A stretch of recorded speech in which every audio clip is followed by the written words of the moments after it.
You're listening to the Touchdown Under podcast with Jack, Emilien, Anthony, and Arif.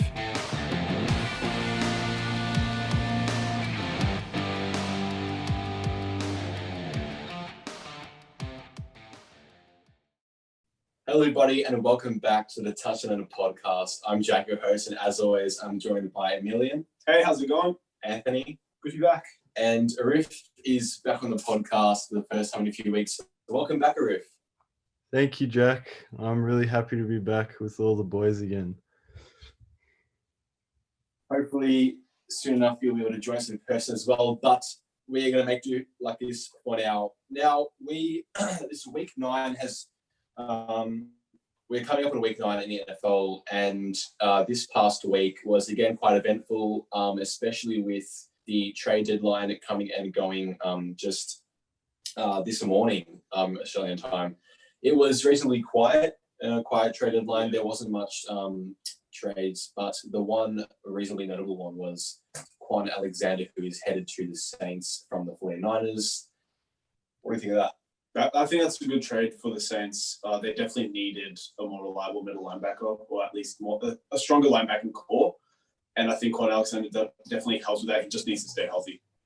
Yeah, exactly. I agree more. I think obviously the 49ers haven't got much of a break with players being able to stay healthy, and losing a healthy player, especially a key position at linebacker, as you mentioned. Yeah, it's a loss obviously for the 49ers, and it's a really good, smart addition for the Saints. Yeah, I think especially now with the 49ers kind of recognizing that with all their injuries, it's really piling up now. And with a tough schedule coming up for them and a really competitive NFC, I think they're kind of realizing that maybe they should kind of pack it up for 2020 and kind of look towards next season when they're going to have most of their guys healthy and, try and, add some draft compensation along the way while they can. As I said, it was a quiet deadline, and that was pretty much the only notable deal that actually got through. So we're going to head straight into our first segment for today's episode, and that is, of course, our power rankings. And kicking it off, at number 32, the Jets are down there once again. At 31, the Jaguars. At 30, the Giants. The Cowboys dropped down to 29 after their loss against the Eagles. The Washington football team is at 28. The Atlanta Falcons are at 27 after they win against Carolina. The Bengals won against Tennessee, and they are up to 26. The Lions are at 25. The Panthers are at 24. The Vikings are at 23 after their pretty unexpected win against Green Bay. The Chargers are at 22. The Texans are at 21. The Broncos are at 20 after their comeback win against the Chargers. At 19, the 49ers who have dropped down, as we talked about. The Patriots are at 18 after yet another loss. They are at 2-5 on the season. And at 17, you have the Philadelphia Eagles, who won against the Dallas Cowboys at the weekend, and they are now up to 3-4-1 on the season and sit in reasonably firm position, first position in the NFC East. Yeah, absolutely. I think it's theirs to lose now. Obviously, they still need to win these next few division games, but this win against Cowboys was really an important one. That being said, I still think they're going to have a losing record if they win the division. They're going to get eliminated first round of the playoffs. I just don't trust them right now. They just got too much to deal with, and with the fierce competition in the NFC, I don't see them going anywhere this season, to be honest. Yeah, I agree with you, Emilien. I don't see them really making any inroads throughout the playoffs. I mean, we're probably looking at most maybe they can get a 7-9 record, but it'll probably be lower than that. So I guess they're definitely not really going to be challenged for the rest of the year in their division. Yeah, as much as we kind of don't rate very highly the NFC East, I think it was a very important win for the Eagles, as it kind of ever so slightly distances themselves from, first position and the rest of the division, because if they'd have lost, then, it'd be neck and neck between the Eagles, Washington, and Dallas. But I think the Cowboys are in pretty big trouble now with the injuries at quarterback for them, as well as their ineptitude on defense. So big win for the Eagles, even though it wasn't, entirely convincing. At 16, we have the Bears. At 15, the Rams. And at 14, the Miami Dolphins, who have made a massive jump after their hugely impressive win against the LA Rams in Miami. Their defense really came to play. It was Tua Tagovailoa's first NFL career start. He wasn't superb by any means, but he did what he could do, and they were carried by the defense. But overall, from the Dolphins, it was a great team performance, and they're now 4-3 in the season. Yeah, Dolphins on defense really showed them, they're a much better team than we probably thought. And, that jump in the power ranking shows that the defense really, really showed up in this matchup, especially in the first half when the defensive line got to Goff on so many occasions. They forced turnovers, they forced fumbles, and you saw that 80-yard return off that fumble. So that's the kind of stuff that those defenses, the top defenses in the league. I'm not saying the Dolphins are the top defense at the moment, but they're making good progress to become one of the better defenses. Yeah, it's been really interesting. Those 3 notable additions they had to their pass rush in the offseason. Kyle Van Noy, they really got boosted by his return to the defense. And also Lawson and Emmanuel Ogbah, who both are showing really good signs on that D-line, each getting a sack. They also had that return touchdown from Jakeem Grant. So even though their offense is probably going to go through a bit of a change now with Tua starting, they can really rely on their defense and special teams hopefully in the future to get them some points. Yeah, definitely. It's a good point, Arif. The Dolphins are at second spot in the AFC East, and while they have a game in hand on the Bills, they are 1.5 games behind. So believe it or not, they're still in contention to win that division. Obviously, with the Bills at 6-2, it's going to be an uphill battle, but they are definitely, in their best kind of patch of form in recent memory, I would have said. Yeah, definitely. On to 13, we have the Cleveland Browns, who dropped down after a pretty disappointing loss against the Raiders, who are at 12 themselves after their win. At 11, we have the Colts. At 10, the Titans. At 9, the Bills. The Packers dropped to 8 after their disappointing home loss to the Minnesota Vikings.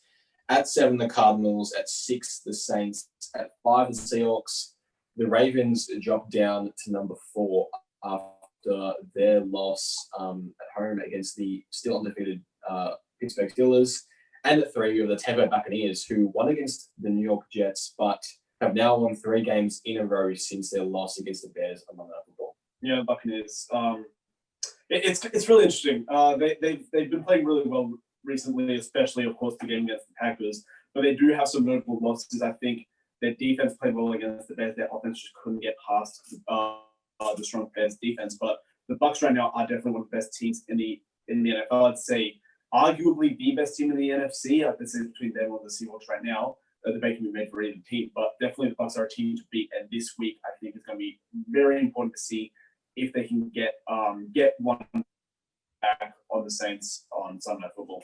Good question for you, Arif. Last week on the podcast, I had a question to me, basically saying, are the Steelers an overrated 6-0 team? And now they got the win against the Ravens, obviously, to go 7-0. Do you reckon the Steelers can be considered still to be an overrated team that is 7-0? What do you think? I think should probably, now that they're 7-0, I think they deserve for all the question marks about them to be removed. I really think they are the real deal. They showed that they could close that game, and it's really important that they beat the Ravens in that division. They get those division wins, and if the Steelers manage to beat the Ravens in their next encounter, I really think it's likely that they win that AFC North. Yeah, definitely. Yeah, we obviously had the discussion about the Steelers last week. They're at number 2 this week, still behind the Chiefs, but at number 2, I think it's fair to say that we can rule out any sort of discussions about them being an overrated team. I think after that win, they're a genuine Super Bowl contender, and not just in the AFC. Obviously, I'm starting to think that the AFC might come down to the Steelers and Chiefs, who are at 2 and 1 respectively on our power rankings. What a game that would be, eh? It would. Yeah. That's our power rankings going into week 9, and we can move on to Anthony's Q&A for episode 24. And Anthony, kicking it off with your first question, which is, should the 49ers move on from Jimmy Garoppolo, and if so, who should they go for? I think this is probably more a panic kind of question to get out. I think saying Jimmy G not being able to cope with the amount of injuries the 49ers are experiencing at the moment, I think to put the blame on him and say that it all starts with him. I understand blame it starts with the quarterback, 90% of the time, but this is the exception where you can't say it's the quarterback's fault at all.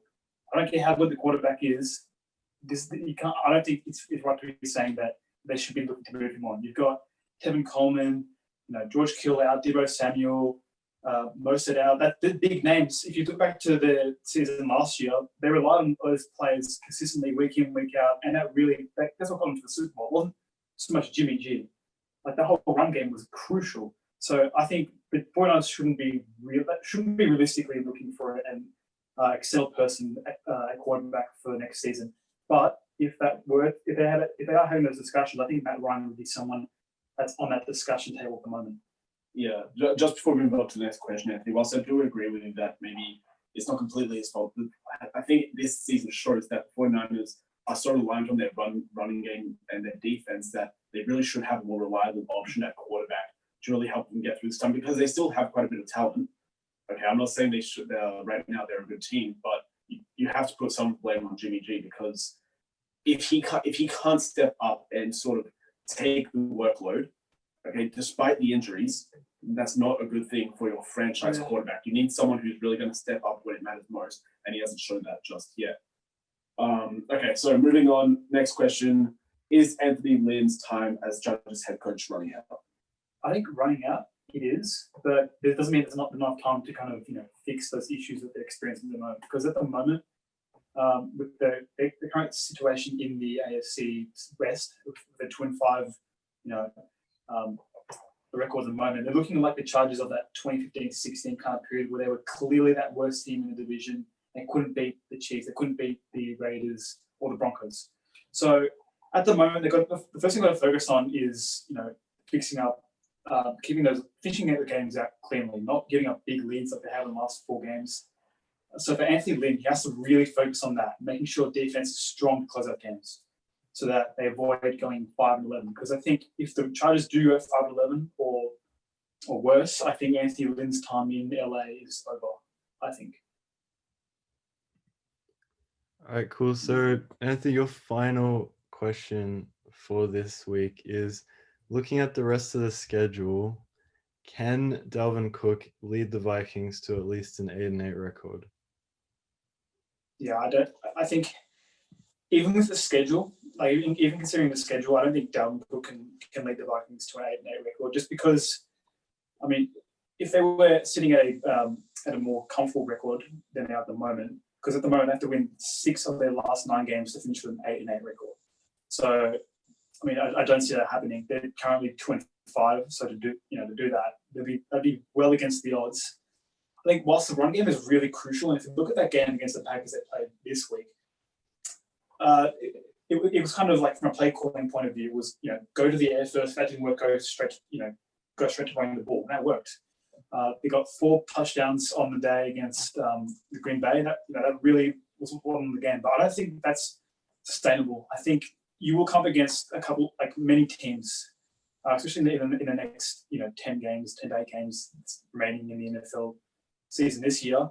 You're going to come up with teams that have really strong run defenses, and to rely on one person at a running back position to carry a team to get 6 wins out of the last 9 games, I think it's unrealistic. I think they potentially could get maybe 4 or 5 wins out of those 9 games, and Dalvin Cook can definitely be that MVP on the roster, which I think he's primed to be. But I think to get to 8-8 is probably just a tad unrealistic at this point. I think even if they were able to go 8-8, I don't think it's reasonably relevant, considering an 8-8 record is not only not going to get them the division win in the NFC North, but is not going to get them anywhere near an NFC playoffs wildcard spot. So, I think it's a wasted season for Minnesota. But we did know going into the season that they were going to undergo a lot of changes, especially on defense. So clearly that's taken its toll on Vikings, but.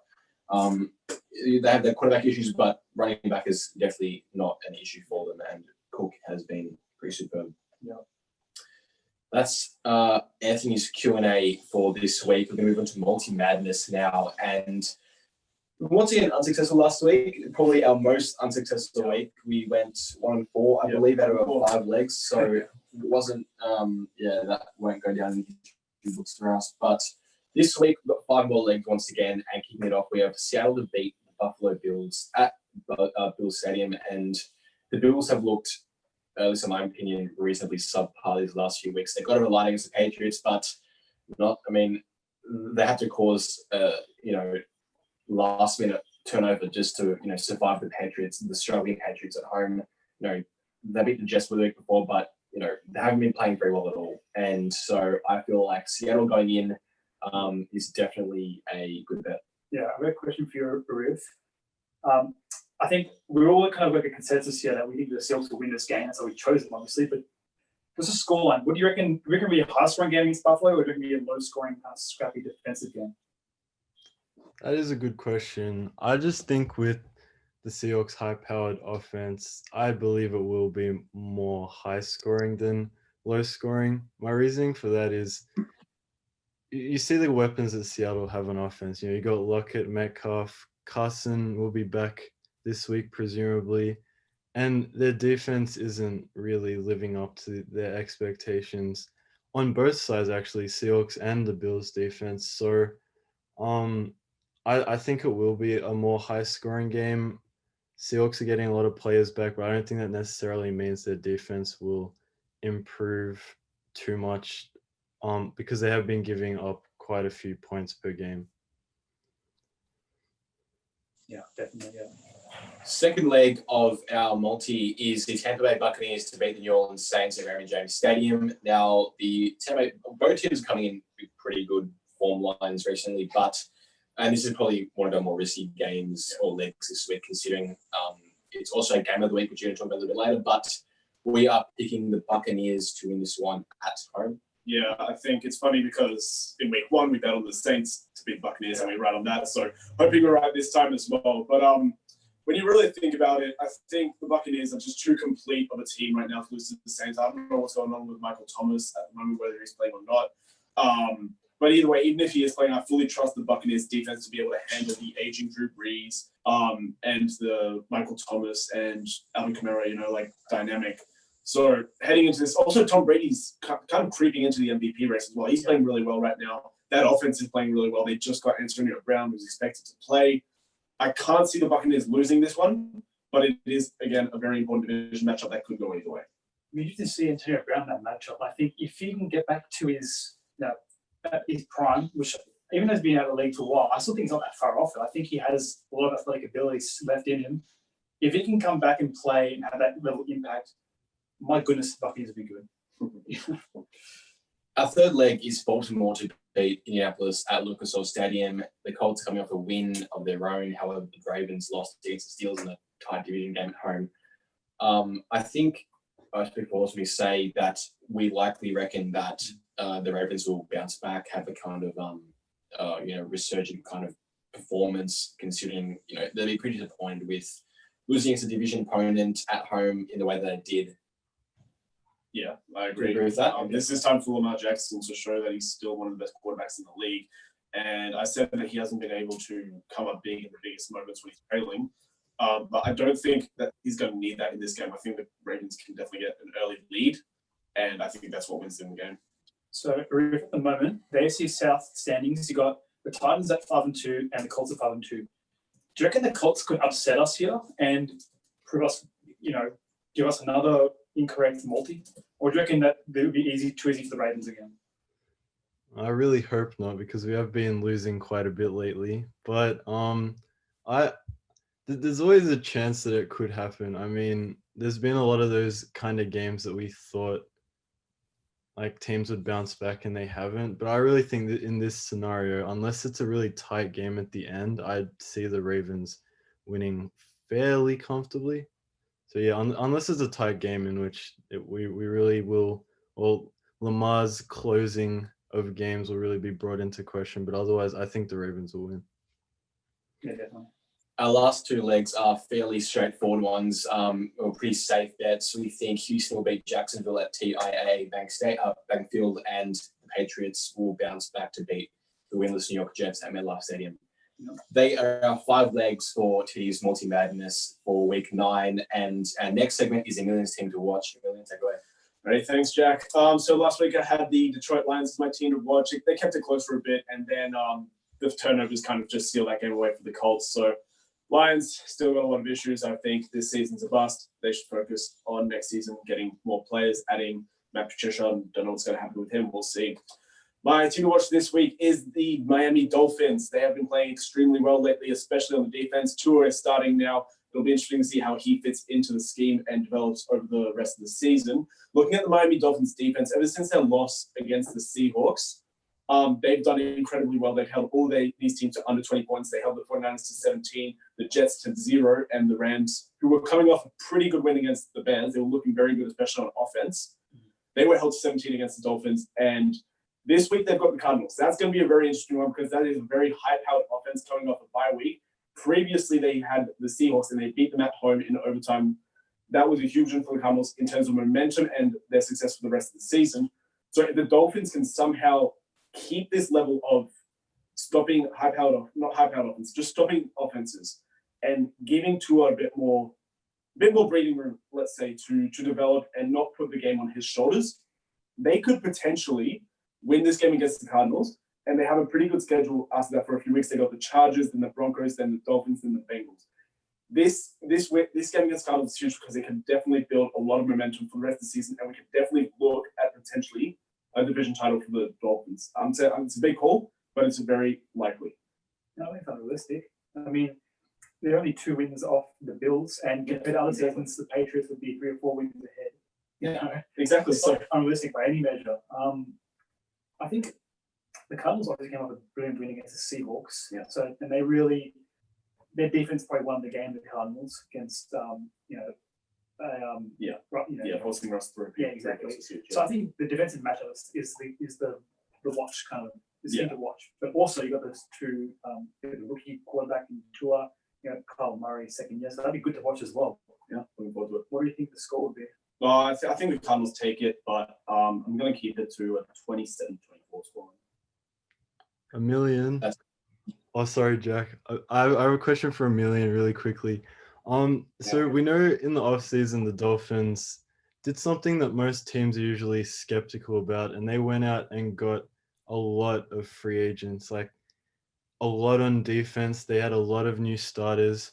Normally teams are not too interested in doing that kind of stuff, but after seeing the success that the Dolphins have had with those free agent signings, do you think more teams will start doing it in the coming offseason? I definitely think that'll happen for teams that are similar to the Dolphins situation where they haven't really been good for a few seasons and they definitely need to make a change fast because they're kind of rebuilding. They're at that point now where it's time to step up. And the Dolphins, it's worked extremely well. We said going into the season they were one of the more underrated defensive units because of the additions, and it seems to have worked out well for them. That doesn't mean it's going to work for every team, but it worked for the Dolphins, and it could definitely become a real strategy in the future. Yeah, definitely. That is Emilien interesting to watch for this week. Now, on to TD's game of the week, and as you mentioned just before, it is Tampa Bay versus New Orleans. Now, as we usually do, we're going to go through 4 aspects of this matchup: offense, defense, coaching, and momentum. And who's kicking it off with offense? Arif is. Thanks, boys. So, I think even with Michael Thomas in that Saints offense, I don't think they do have the kind of weapons that the Bucs do in there. So I'm going with the Bucs here. I think you got one of the best quarterbacks of all time in Tom Brady. You got an amazing running back duo in Fournette and Jones. And they're going to be really boosted, especially this week with Godwin coming back and Antonio Brown being put into that offense. So it's going to be really exciting. Obviously, you got Mike Evans and Gronk who's starting to show up now as well. That's a really high-powered offense with a lot of big names, and I believe they have the better offense in this game. All right, so next up, I got defense. And this one's been pretty easy choice, going back to the Buccaneers. I think just the way they're going about their football at the moment on defensively, it's just been really good to watch. You got Devin White, Carlton Davis played a great game against the Giants, Shaquille Barrett. There's just a lot of names there that, they're just coming together. They're all informed at the right time. I think the Saints will have a really tough time, especially with Drew Brees. They didn't have, Drew Brees aging. I think the Saints didn't have it really didn't have that easy of a time against the Bears. Obviously, they got to good defense as well. I think they should expect a similar level of performance performance against the Buccaneers, but I think the offense will be the part that will just finish off the Saints. I think the defense will contain the Saints offense. Alrighty. I've got coaching this week. I'm going to go a different direction to you guys. I've got the Saints as the better coaching unit here. I think Sean Payton definitely is one of the best head coaches in the league, and he's definitely done really well with the Saints.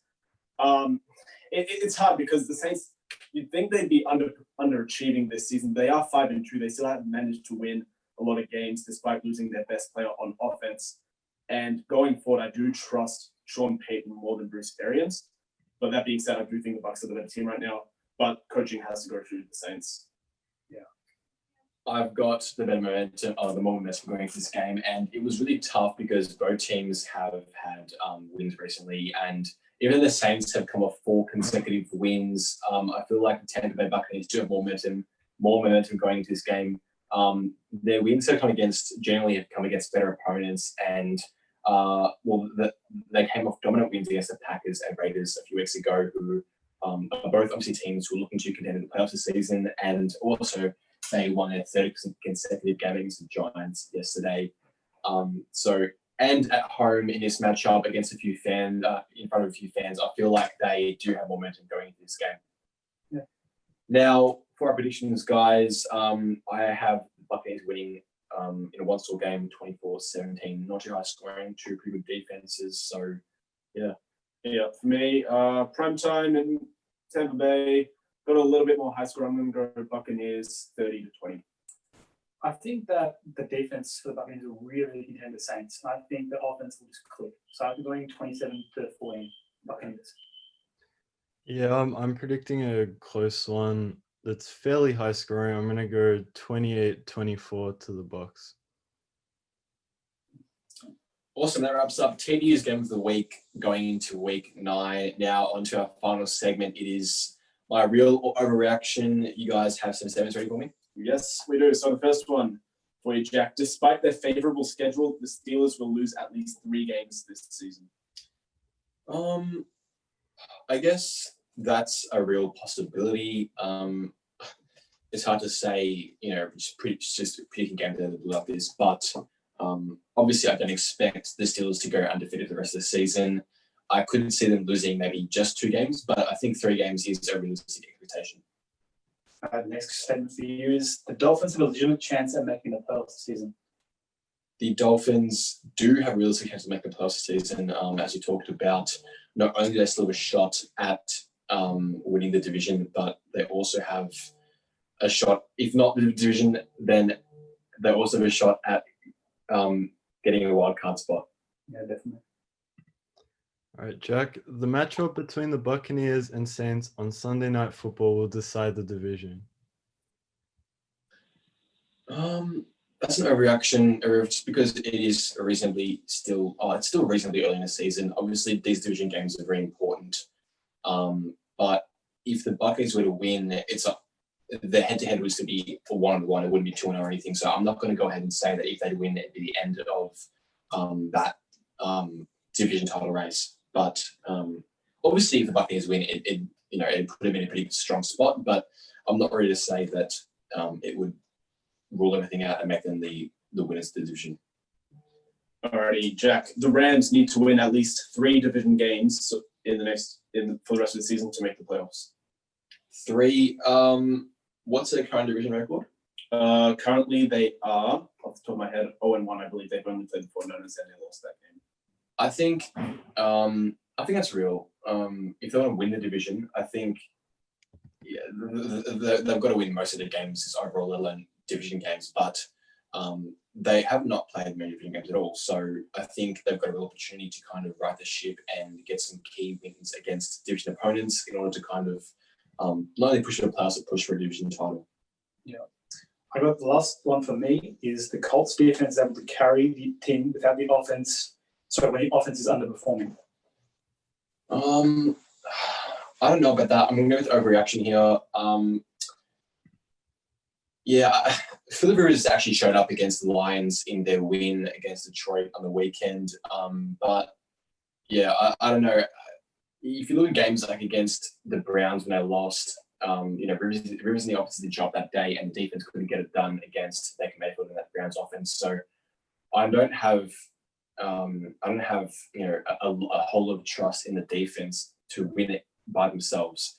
I think for the Colts to go far this season, it's got to be the offense and defense working cohesively to win games rather than one unit outperform the other, I think. The Browns need a more reliable quarterback for proper success. I mean, I guess that's an overreaction. I think as obviously Baker can be better as a quarterback, but it doesn't just fall on him. The defense, has to play pretty well as well. I think Baker can be the guy. He's still pretty young. I'm not ready to kind of rule him out and say that he isn't the kind of guy that can, lead a team to a Super Bowl win. Guys, just quickly wrap it up. What do you guys think at the moment with midway through the season? Who do you guys think is the favourite to win the Super Bowl? Big call, but who do you guys think? I think obviously favourites to win the Super Bowl would be the Chiefs. If I'm going to go for a Super Bowl prediction, I would go with my original Super Bowl prediction, Chiefs Seahawks. I really do think the Seahawks have probably the biggest shot at the Super Bowl, along with the Bucs in the NFC. I think it's really between those two teams. I don't see the Packers going in this season, but I stick with my original prediction of Chiefs Seahawks. Yeah, I agree. I think the Chiefs are still the favourites, and I would also stick with my prediction of Buccaneers Chiefs Super Bowl as well. Yeah, I went with Chiefs Buccaneers, my original prediction. But honestly, I'm quite surprised how the Steelers have come about this season. Yeah. And I think they'll go very far in the playoffs. I don't think until we see a Chiefs Steelers matchup, we'll probably then truly appreciate how good the Steelers are. For that reason, I think the Steelers, they'll win the Super Bowl. So, Anthony, I just want to ask you, just a week ago, you were saying how overrated the Steelers were. Maybe we should call them true Super Bowl contenders. I think Arif made a good point. We all kind of do that. After beating the Ravens in Baltimore, like last week, I said that they were slightly overrated for a 6-0 team, just based on the way they played. But to beat the Baltimore in Baltimore and to the defense. They stopped Lamar Jackson twice in the final drive. Lamar Jackson had 2 shots to win the game for the Ravens. He felt and on that second last drive, they stopped him at 5. Yeah, that's pretty close. So I think now I can give a true. Sorry to all the Steelers fans if I heard you feeling last week, but I think now I'm convinced that the Steelers can get the job done. I don't think they'll. When it comes to the Super Bowl, I think the Steelers will, if they do win, I think they'll only just win. I think win definitively. You know what I mean? So that's my prediction now. Yeah, I mean, in fairness, they're still. It's not as if this win against the Ravens was kind of anything out of the blue. We knew they could play like this, and we had seen similar performances up to this point, which is why I didn't think they were at any point. I think they were overrated. This just kind of proves what I was thinking already. In that they are definitely a contender, and have proven to be so, and I think they'll continue to prove to be so. It definitely turns some heads this week. Arif, what's your prediction? Well, I'm leaning more towards Chiefs and Seahawks, but could you imagine a rematch of the Steelers-Seahawks Super Bowl? That would be pretty insane. 15 years later. Yeah. Completely different score. But sorry, just before we finish, Anthony, I just want to go back to your points about Steelers. I do think right now they're arguably the best team in the league. For me, with the Steelers and their playoff success, it's going to be obviously the defense is their strong point, but it's about how inexperienced that defense is in the playoffs. It's a very young squad. And if they can't translate their regular season success to their postseason success, that's where the Steelers are going to come. That's where they're going to crumble because they are very reliant on that defense. Yeah, sure. Just before we finish it up, Arif, what do you think about the Steelers going all the way this season? Do you reckon it can happen, or do you reckon the Chiefs at the number 1 spot in our rankings will prove to be too good? I just think the Chiefs, they were breathtaking to watch last year in the playoffs. I think with that experience going all the way to the Super Bowl, I see them probably beating the Steelers in that conference matchup. I mean, the Steelers, really good team to watch now, but we don't really know what to expect when it comes to playoff time. Yeah, definitely. That wraps up episode 24 of the TouchDownUnder podcast. Thank you guys for listening and watching this week. If you haven't already, make sure you go and follow us on Instagram. That is at TouchDownUnder. That is where we post all of our podcast and non-podcast content. We're also on Twitter at the TDU Podcast, and we upload our podcast to YouTube, Spotify, and Apple Podcasts at TouchDownUnder. Thank you guys for listening and watching this week. We'll see you guys next week. See you later.